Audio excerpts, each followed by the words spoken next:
윤석열 전 대통령의 내란 우두머리 사건 결심 공판이 계속 지금 진행 중인데요.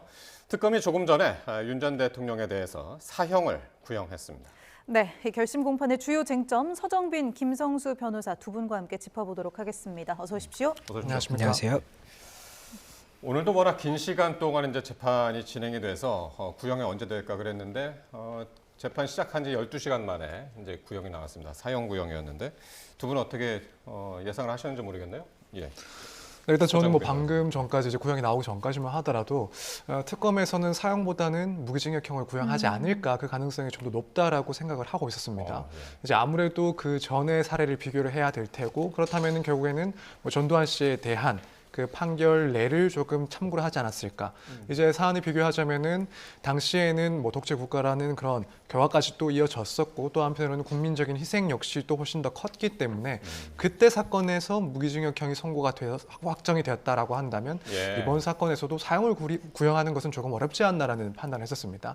근데 그럼에도 불구하고 제 예상보다 높은 구형, 그러니까 법정 최고형인 사형이 구형이 됐었고 지금 하나하나 그 구형 이유에 대해서 보도가 나오고 있는 상황인데 전반적으로 봤을 때는 결국 이제 현 시점에서 이번 계엄에 대해서 조금 더 새로운 시점에서 그리고 현 시점의 그런 파급력을 충분히 더 고려한 상황에서의 그런 구형이 아니었을까. 시대가 반영된 것도 반영을 네, 그렇습니다. 그건 역시도 충분히 고려가 된 구형이 아니었을까. 그래서 결국 특검에서는 당시의 계엄 자체의 그런 위법성 그리고 그 파급뿐만 아니라 이후에 우리 사회에 미친 그런 영향 그리고 앞으로 이제 이 계엄 그리고 내란 행위에 의해서 남겨질 그런 상처들까지도 상당히 고려를 한 구형이 아니었을까 이렇게 개인적으로 생각을 하고 있습니다. 예. 네, 김 변호사께서는 어떻게 들으셨어요? 예, 저도 사형도 구형이 가능할 수 있을 것 같고 무기징역도 가능하다고 봤습니다. 일단 이 내란죄가 형법 제87조에 규정이 되어 있습니다. 그리고 이 내란 우두머리에 대해서는 이 사형, 무기징역, 무기금고 이 세 가지 형을 규정을 하고 있기 때문에 그렇다라고 한다면 무기금고는 특검 측에서 검토하지 않고 있다라고 했기 때문에 사형으로 갈 것이냐 아니면 무기징역으로 이 구형을 갈 것이냐에 대해서 지켜보는 부분이었는데 결국에는 오늘 사형이 구형이 됐던 부분입니다. 그리고 이 변호사님께서 말씀을 주셨던 것처럼 저도 일단은 무기징역이 조금 더 가능성이 높지 않을까 저는 이렇게 봤던 부분이 일단은 한덕수 전 총리에 대해서 이 특검이 이 구형을 할 때 실제로 선고가 가능한 형을 감안하겠다라고 해서 15년으로 구형을 했었거든요. 그렇다 보니 그 구형에 대해서 실제 선고를 검토한다라고 한다면 지금 현재 우리 법원에서는 실질적으로 사형이 선고가 되지 않고 있습니다. 지금 대법원까지 가서 사형이 선고된 사례는 굉장히 오래 전에 있었던 일이기 때문에 그렇다라고 한다면 무기징역을 결국에는 이 특검에서도 검토할 수밖에 없지 않을까 이렇게 생각을 했던 부분이고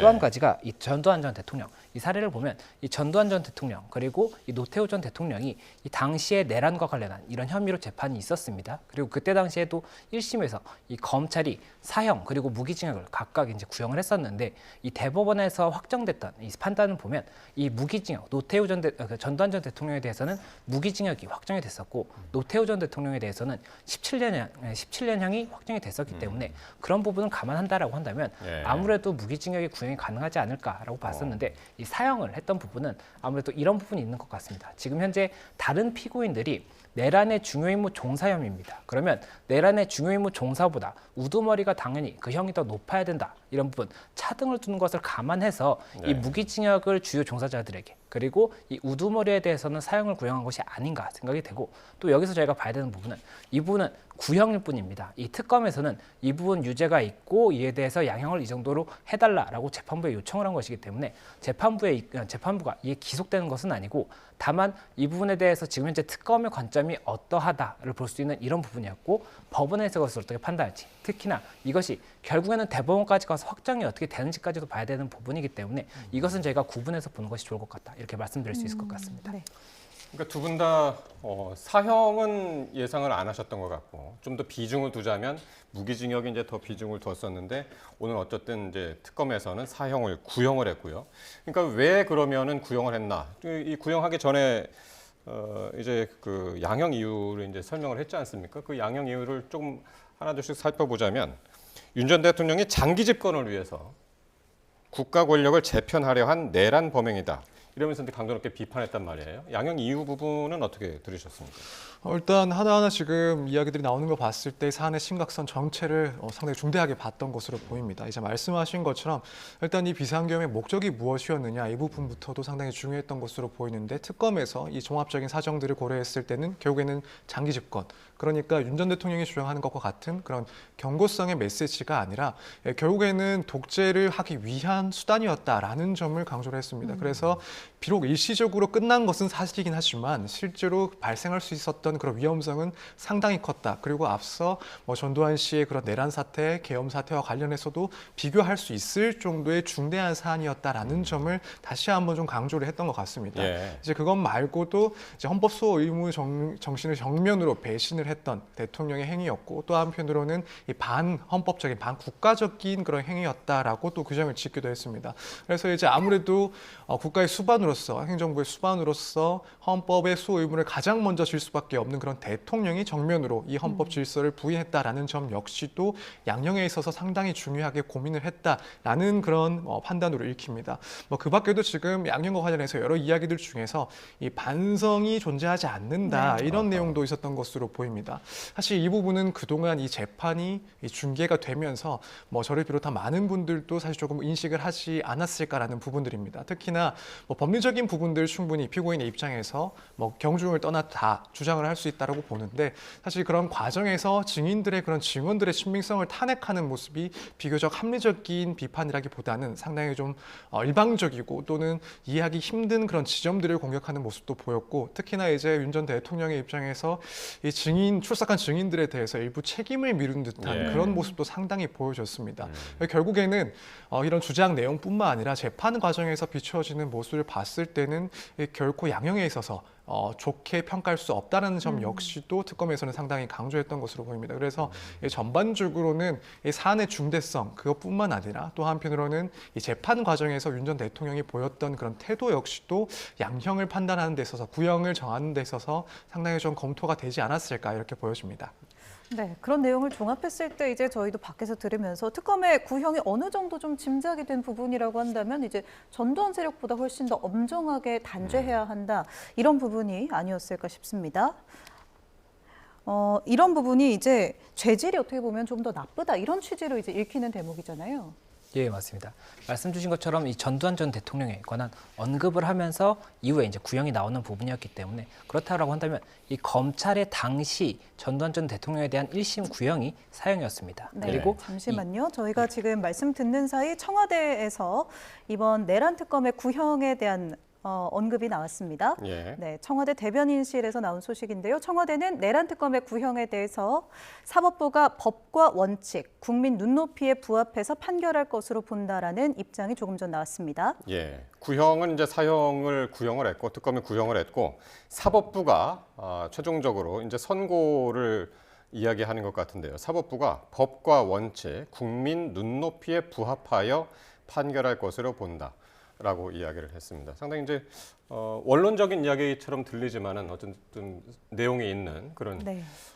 지금 이야기를 한 것 같습니다. 청와대 대변인실의 이야기, 특검 구형에 국민 눈높이에 부합한 판결할 것으로 본다. 이렇게 이야기를 했습니다.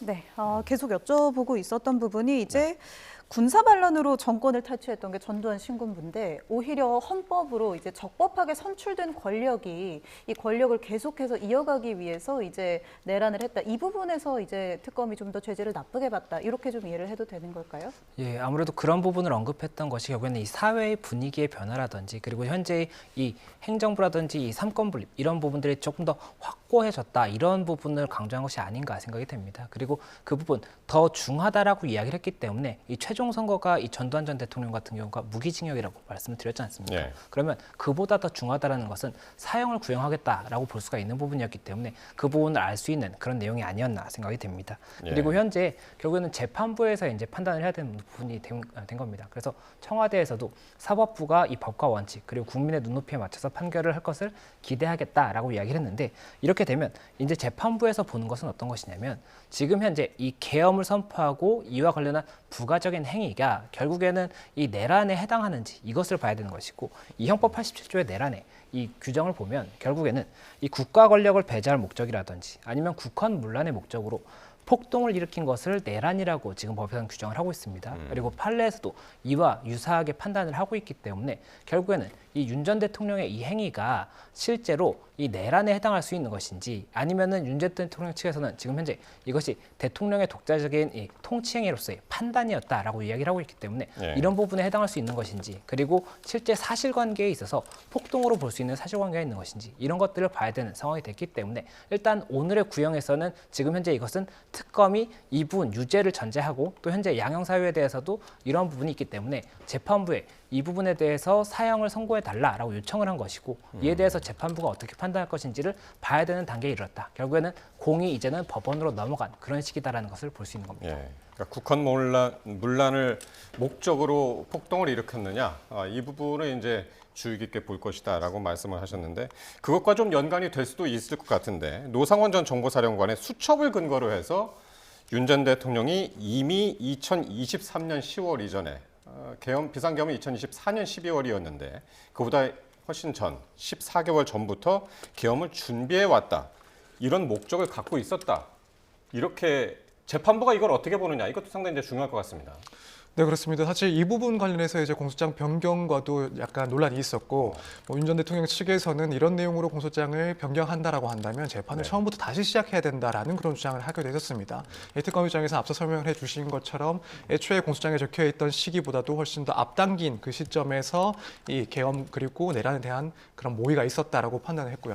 일단 이 부분이 나름 또 중요할 수가 있는 것이 결국 지금 윤 전 대통령 측에서 주장하고 있는 것 중에 하나가 이건 내란의 그런 목적이 없었다라고 주장을 네. 하고 또 한편으로는 일시적인 계엄이었다라고 주장을 하고 있습니다. 그런데 만약 특검이 이 공소장 내용을 변경해서 시점을 앞당긴 것이 사실로 인정이 된다. 그러니까 훨씬 이전부터 이 계엄에 대해서는 모의가 있었다라는 사실관계가 인정이 된다라고 한다면 예. 아무래도 이제 윤 전 대통령의 그런 주장이 힘을 잃을 가능성이 훨씬 더 높아지는 그런 요소가 될 수가 있습니다. 그래서 윤 전 대통령 측에서도 상당히 민감하게 반응을 했다라고 보여지고요. 당시에 이제 재판부에서는 이 부분 공소장 변경이 필요한지 관련해서 기본적으로 사실관계가 동일하기 때문에 굳이 여기에 대해서는 금지를 할 필요가 없다라는 판단이었고 또 한편으로는 실제 어느 시점부터 계엄에 대해서 계획이 있었는지 여부에 대해서는 재판부에서 판단을 해보겠다라는 입장을 밝히긴 했습니다. 예. 따라서 이제 앞으로 이런 관련 증거들, 물론 이제 이 노상원 전 사령관의 수첩 등의 증거 능력 혹은 이 증거력, 증거 가치도 마찬가지로 판단을 하긴 하겠습니다만 어쨌든 이 관련된 증거들을 비추어 봤을 때 과연 이 계엄에 대해서 언제부터 구체적인 논의가 시작되었는지 이 부분 재판부에서도 상당히 좀 신중하게 판단을 해서 추후에는 이 계엄의 목적이 무엇이었는지를 판단하는 근거 중에 하나로 삼을 가능성이 상당히 높다 이렇게 보여집니다. 네. 네, 앞서 윤 전 대통령 측은 이제 계속해서 주장했던 것이 비상계엄에 대해서 메시지 계엄이다 이런 말을 하면서 대통령의 통치 행위이기 때문에 사법부의 판단 대상이 되지 않는다 이런 주장을 했습니다. 그러면서 오늘 몽테스키에 이런 이야기까지 나왔었거든요. 예, 맞습니다. 지금 윤 전 대통령 측에서 일관되게 주장을 했던 부분이 이 계엄을 선포한 것 자체가 이 내란의 목적이 아니라 지금 현재 행정부가 굉장히 여러 가지 어려움에 직면하고 있는데 이것을 국민들에게 알리기 위한 호소형 계엄이었다 이렇게 네. 이야기를 하는 것이고 그렇기 때문에 굉장히 계엄을 선포하고 빨리 이 부분 해제가 됐지 않습니까? 그런 것을 알 수 있다라고 주장을 하고 있습니다. 그렇다라고 한다면 결국에는 사실관계에 대해서 특검이 주장하고 있는 사실관계와 다른 사실관계라고 이야기를 하고 있는 것이거든요. 그러면 재판에서 이 부분에 대한 사실관계가 피고인과 이 검찰, 특검 측에서 달리 주장하고 있다라고 한다면 증거를 통해서 재판부가 어느 쪽의 사실관계를 인정할지를 봐야 되는 그런 상황이고 그렇기 때문에 굉장히 여러 명의 증인 그리고 서증 조사 이런 것들을 하게 되는 겁니다. 그래서 이런 증거들을 통해서 어느 쪽의 사실관계가 많은지를 보고 그리고 해당 사실관계가 특검 측이 주장하고 있는 이 내란에 해당하는 것인지 아니면은 이 윤 전 대통령 측이 주장하는 것처럼 이 부분 이 대통령의 고도적 정치적 행위로 볼 수 있는 것인지 이런 부분을 봐야 되는 것이고 그리고 몽테스키에를 말씀을 주셨는데 예. 이 몽테스키에가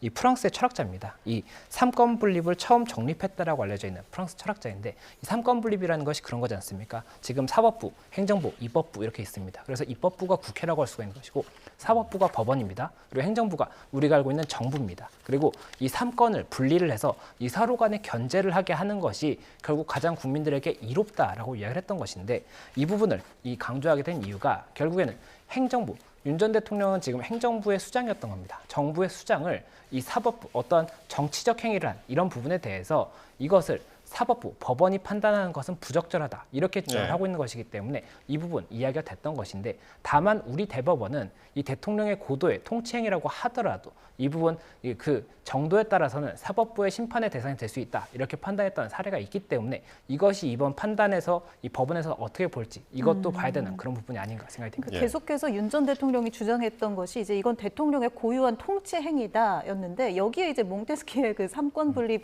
이야기를 가져와서 사법부가 이걸 재판 대상으로 삼는 게 삼권 분립 원칙 위반이다 이런 주장을 펼친 거네요. 예, 맞습니다. 삼권이 분립된다는 것은 결국에는 이 서로가 서로의 권력을 존중한다는 겁니다. 이 행정부의 이 행위에 대해서 사법부나 입법부가 이 부분 어느 정도의 존중을 하는 것이고 또 이 사법부의 행위에 대해서도 행정부와 입법부가 존중을 하고 또 입법부의 행위에 대해서도 사법부, 행정부가 이렇게 존중을 하는 이 세 가지의 권력이 같이 나눠져서 이 부분 이렇게 서로 견제를 해준다라고 한다면 그렇다면 어떤 특정 세력의 독주를 막을 수가 있기 때문에 국민들에게 더 안정적이다 이렇게 해서 나온 것이 삼권 분립인 것이고 지금 현재 우리 헌법도 삼권 분립을 전제로 해서 결국에는 제정이 되어 있는 그런 상황입니다. 그렇기 때문에 이런 부분에 대해서 법원이 이 행정부의 수장이 이 그 통치행위에 대해서 판단하는 것이 부적절하다 이렇게 주장을 했던 부분이기 때문에 이 부분을 어떻게 법원이 볼지를 봐야 된다 이런 부분입니다. 예.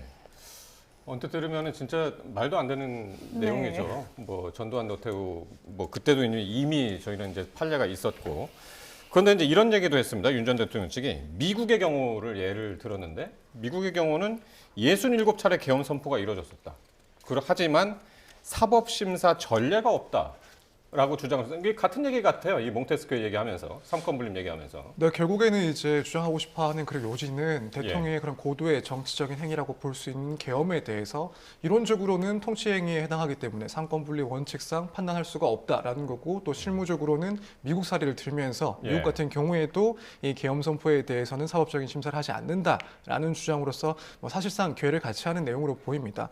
사실 지금 뭐 미국과 우리나라 같은 경우에는 법률 그런 법 체제 자체가 질서 체제 자체가 서로 좀 차이가 있기 때문에 이 미국 사례를 그대로 끌어오는 것도 일단 무리가 있어 보이긴 합니다. 그리고 이제 실제로 미국에서 뭐 계엄의 숫자를 따지면 한 60에서 70건 정도가 된다라고 하는데 또 한편으로는 이 법원에서 대법원에서 혹은 뭐 연방재판부에서 이 계엄 자체에 대해서 뭐 심사를 하지는 않는다라는 것이 일단 일반적인 개념인 것 같습니다. 다만 그럼에도 불구하고 이 모든 것들을 사법부의 그런 심사 대상에서 제외시키는 것이 아니라 실제로는 계엄이 이어지고 나서 발생한 그런 개별적인 구체적인 사안들에 대해서는 이제 판단을 하고 있다라고 지금 이해를 하고 있습니다. 그래서 예컨대 계엄 하에서 있었던 불법적인 일들, 뭐 군경의 체포 문제라든가 혹은 감금 행위 이런 부분에 대해서는 개별적으로는 다 판단을 하고 있다라고 하고 있기 때문에 지금 이 사건 같은 경우에는 결국 이 계엄 행위가 나아가서는 내란 행위에 해당을 하는지 여부를 판단하는 그런 재판이라서 지금 이 미국의 사례를 드는 것은 사실상 조금 본질을 왜곡하는 그런 주장이 아닐까 이렇게 개인적으로 생각을 하고 있습니다. 네, 윤석열 전 대통령 외에도 이제 나머지 피고인들의 구형량도 계속해서 좀 나왔는데 김용현 전 장관을 살펴보면 무기징역이 구형이 됐습니다.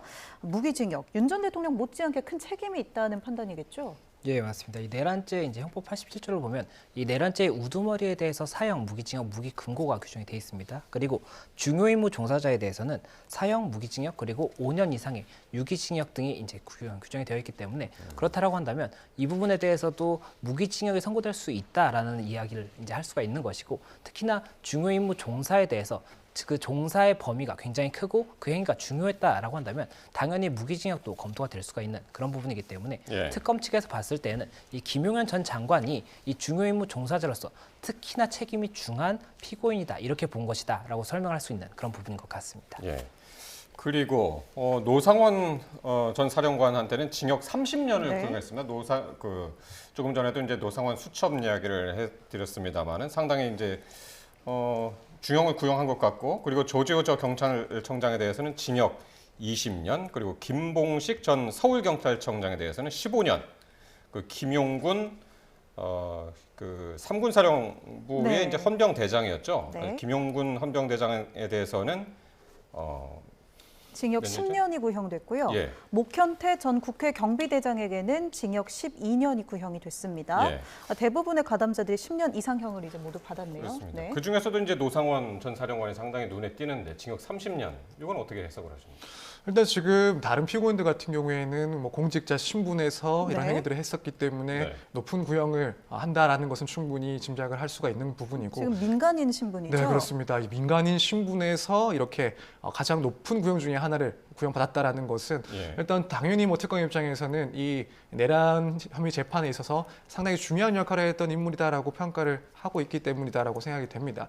결국에 지금 특검에서 이렇게 구형을 하고 있는 기준들을 봤을 때 실질적으로 이 계엄, 나아가서는 내란 행위라고 볼 수 있는 이런 일련의 그런 절차의 과정에서 어떤 역할을 했는지를 상당히 중요하게 생각을 했던 것 같습니다. 그래서 앞서 한덕수 전 총리라든가 혹은 이상민 전 장관 같은 경우에는 국무위원임에도 불구하고 이제 15년 구형을 했던 것을 봤을 때 결국 그 직위도 물론 따지긴 하겠지만은 예. 실질적으로 어떤 역할을 했는지 또 소극적이었는지 적극적이었는지 나아가서는 이 계엄 상황에 대해서 가담한 시점은 또 언제인지 이런 부분들을 상당히 좀 세심하게 따지고 구형을 하지 않았나라는 생각이 듭니다. 그렇다면은 아무래도 이제 노상원 전 사령관 같은 경우에는 이 계엄과 관련해서 상당히 이른 시점부터 초기부터 계엄을 설계를 하고 예. 또 구상을 했다. 나아가서 중간중간 민간인 신분임에도 불구하고 직접적인 그런 개입을 하고 군인 사회도 개입을 하면서 본질적인 그런 역할을 했다라는 그런 의혹이 제기된 사람이기 때문에 그 점을 상당히 강조해서 결국에는 30년이라는 상당한 중형, 그러니까 유기징역 중에서는 일단 가중하지 않았을 때는 가장 최상한입니다. 그래서 최상한에 해당하는 30년을 구형을 했다 이렇게 보여집니다. 30년 구형을 최근에 어디서도 본 적이 없는 것 같은데요. 예, 맞습니다. 30년 구형이라는 것이 상당히 높은 구형이다라고 볼 수가 있는 것이고 실질적으로는 무기징역만큼이나 무겁다라고도 이야기할 수 있는 정도로 그 정도로 무거운 구형이다라고 할 수가 있습니다. 그리고 이런 부분을 봤을 때는 결국에는 특검 측에서 이 그 노상원 전 사령관에 대해서도 굉장히 이 부분 가담의 정도가 크다라고 본 것으로 보이고 이 노상원 전 사령관이 특히나 저희가 여러 가지로 관심을 가졌던 부분은 이 수첩에 굉장히 다양한 내용 그리고 굉장히 충격적인 내용이 포함되어 있었기 때문에 그 부분에 대해서 더 주목이 됐던 것인데 예. 지금 30년을 구형했다는 것은 특검 측에서는 이 수첩의 상당 부분이 실제로 이행이 되는 그런 부분을 전제로 한 것이 아니냐 이렇게 지금 사실관계를 주장하고 있는 것이 아닌가 생각이 되기 때문에 이 부분에 대해서도 재판부가 어떻게 판단할지를 봐야 되는 그런 부분이 된 겁니다. 네, 그리고 이 재판부의 판단에 따라서 이 수첩에 대한 증거 능력을 재판부가 어떻게 판단하느냐에 따라서 이 노상원 전 사령관의 구형도 실제 선고량과 좀 차이가 날 수 있겠네요. 예, 맞습니다. 결국에는 이렇게 다양한 피고인이 있는 경우에는 사실관계에 대해서도 특검이 주장하고 있는 것이 다 다릅니다. 어떠한 피고인은 이러한 임무를 종사했다라든지 어떠한 행위를 했다라고 보는 것인데 그런 부분들에 대해서 증거가 부족하다라고 한다면 그 부분 행위가 인정되지 않을 수가 있는 것이고 그렇다면 그 형량이 굉장히 줄어든다든지 아니면 정말로 무죄가 선고되는 사례도 아예 불가능한 것은 아닙니다. 그렇기 네. 때문에 이런 다수의 피고인이 있고 중요한 사건인 경우에는 재판부가 사실관계에 대해서 각각의 피고인에 대해서 어디까지 인정할 것인지를 굉장히 꼼꼼하게 볼 것이기 때문에 예. 이 판결문의 양도 굉장히 많을 것이고요. 해당 판결문에 어떠한 증거를 가지고 사실관계를 판단했다 이런 부분도 굉장히 자세히 기재될 수가 있기 때문에 예. 이런 부분도 저희가 지켜봐야 되는 부분이 아닌가 생각이 듭니다. 지금 윤석열 대통령을 비롯해서 내란 우두머리 그리고 중요 임무 종사자들에 대한 재판이 계속 진행 중입니다. 조금 전에 이제 특검이 구형을 해서 그 내용들 가지고 지금 이제 말씀을 나누고 있고 이후에는 이제 변호인 측의 이제 최종 변론 그리고 피고인의 최후 진술 이것도 이제 상당히 이제 눈여겨 볼 만한 것인데 요게 이제 최후 진술 윤 대통령의 최후 진술 쪽은 어떻게 전망을 하세요? 일단 지금 뭐 재판부에서는 그 진술에 필요한 시간을 40분 정도로 할애를 한 걸로 알고 있습니다. 40분이요? 네, 그렇습니다. 그런데 뭐 실제로 이제 그 40분 안에 끝날지 여부에 대해서는 전 개인적으로는 그 이상 초과를 할 것이다 이렇게 생각을 하고 있습니다.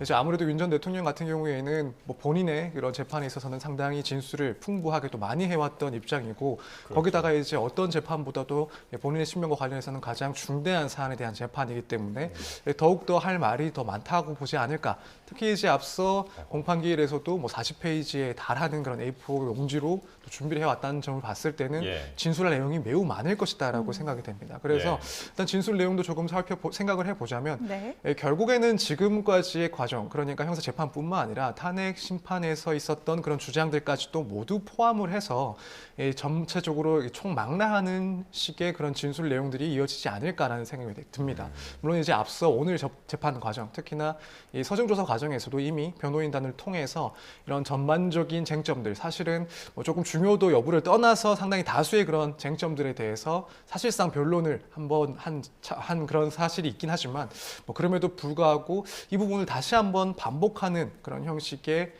진술들이 있지 않을까. 그래서 일단 뭐 지금 당시 계엄 당시의 선포 배경과 관련해서는 예컨대 뭐 야당의 그런 횡포가 있었다라는 주장부터 뭐 중간중간 이제 공수처의 그런 수사의 적법성 문제 여부도 따질 것이고 또 한편으로 앞서 이야기가 나왔던 뭐 통치행위인지 여부 이런 내용들까지 모두 총망라하는 방식의 변론이 이어진다면 결국에는 뭐 40분을 충분히 넘기지 않을까. 또 한편으로는 지금 이제 마지막 진술, 그러니까 1심에서는 사실상 이 피고인이 마지막으로 자신의 입장을 피력하는 그런 절차에 해당을 하기 때문에 여기에 대해서 재판부 입장에서도 사실은 40분 제약은 한다고 했지만 그 이상 초과를 했을 때 이것을 좀 제지하기에는 조금 어렵지 않나라는 생각도 듭니다. 오늘 워낙 그 시간이 또 오늘 2차인데 2차 결심 공판인데 이것도 오늘도 시간이 많이 걸렸단 말이에요. 앞부분에서. 네, 그렇습니다. 예. 그래서 이제 뭐 일단 그렇기 때문에 뭐 지난번 공판 과정에 비해서는 그나마 재판부에서 조금 더 적극적으로 소송 지휘권을 행사해서 뭐 7시 반까지 뭐 의견을 진술해라. 뭐 물론 여기에 대해서 칼같이 끊지는 않겠다. 이런 식으로 지휘권을 좀 행사하긴 했습니다. 그래서 일단은 언제가 끝이 될지는 모르지만 이번 재판에서 마치겠다, 종결을 하겠다라는 의사는 확실한 것 같습니다. 네. 다만 이제 뭐 그동안의 그런 재판 진행 과정을 봤을 때 마지막 이 피고인이 하는 진술을 조금 제약하는 것은 뭐 기존의 재판부의 그런 태도를 보면 조금 상상하기 힘들지 않나. 그래서 조금 더 길어진다 하더라도 이 부분은 제지 없이 끝까지 좀 청취를 하지 않을까 이렇게 전망을 하고 있습니다. 지난번 재판 때 무조건 오늘 끝낸다 이렇게 또 지기현 그러니까요. 재판장이 언급을 했었기 때문에요. 네. 네. 그러니까 아무래도 어쨌든 그 특검의 논리를 이제 반박하는 내용으로 이제 마무리를 할 것 같은데, 어떻게 보십니까 내용들은? 예, 결국에는 이 변호인의 최후 변론 그리고 이제 피고인의 최후 진술이 있는 겁니다. 그러면 피고인의 최후 진술보다는 이 변호인의 최후 변론에서의 법리적인 부분이라든지 사실관계 이런 것들을 더 구체적으로 다툴 가능성이 높기 때문에 이런 부분을 어떻게 담느냐를 봐야 되는 것이고, 이게 만약에 시간이 많이 부여가 된다라고 한다면 이 프레젠테이션을 준비해서 재판부를 최대한 이 설득도 하고 설명도 하는 이런 절차를 가질 수가 있겠지만, 지금 같은 경우에는 시간이 많이 소요가 됐지 않습니까? 그렇기 때문에 아무래도 이 변호인들도 이 부분을 최대한 많이 좀 간략하게 하고 서면으로 제출한다든지 이렇게 지휘가 진행될 가능성이 높지 않을까 생각이 되고, 그렇게 진행이 된다라고 했을 때 이 부분 시간이 얼마나 더 소요될지는 아무래도 현재 피고인 자체가 많습니다. 피고인이 많고 변호인도 많기 때문에 그런 부분을 감안했을 때 아마 오늘 중에는 끝나겠지만 굉장히 늦은 시간에 끝나고, 그리고 이 부분 이제 진술이 다 마쳐지고 나면 이때 선고기일이 지정이 되는 것이기 때문에 선고기일이 또